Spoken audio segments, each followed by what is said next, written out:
Alright, welcome back. Good to see y'all. Happy Memorial Day weekend.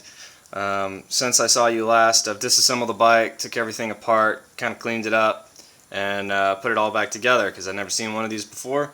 Never worked on a bike before, so I wanted to touch all the little parts and see where they all go and what they all do and clean them up, and just got myself familiar with what was going on.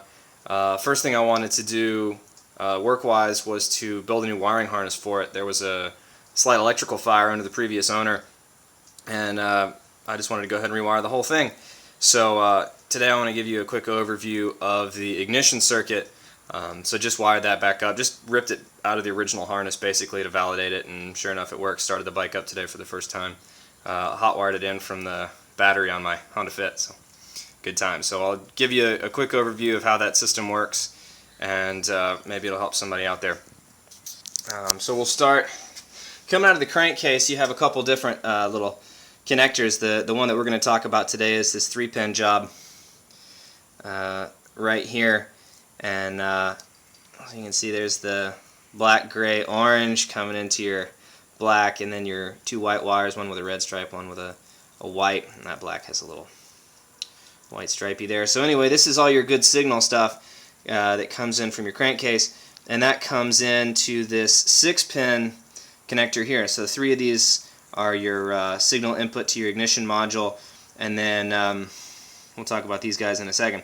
So yeah, you come in, here's the ignition module. This was hanging out underneath my battery box, and this has some good little transistors or whatever, I don't know, electrical voodoo magic that lives in there. And so you got your signal coming in through the 3 wires we talked about, and then this is going to be what kicks your coil off. And so it kicks your coil off with these 2 wires here. Your red is your 12-volt positive, and then here's your return wire here in the orange. And they just kind of come up this top tube into these bullet connectors here. Really easy, red on red, orange on orange. That hits your coil, which is then what powers your spark plugs, and then makes everything go boom and fun stuff happens. The only other wire coming out of here is just your general ground. So what I did for mine was I grounded it to this little pin here, which is where the big ground wire was for your battery. And then so I hit my 12 volts into, spliced it in here. There was already a wiring splice here, so easy peasy. Did that. Again, this is all the original wiring. This is what just this ignition circuit looks like by itself.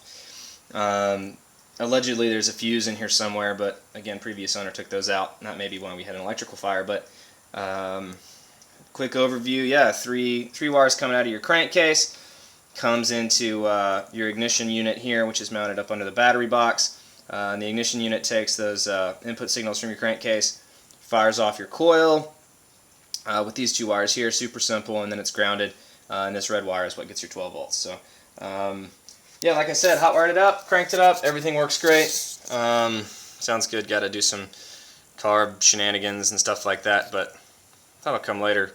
It runs. All right. Yay.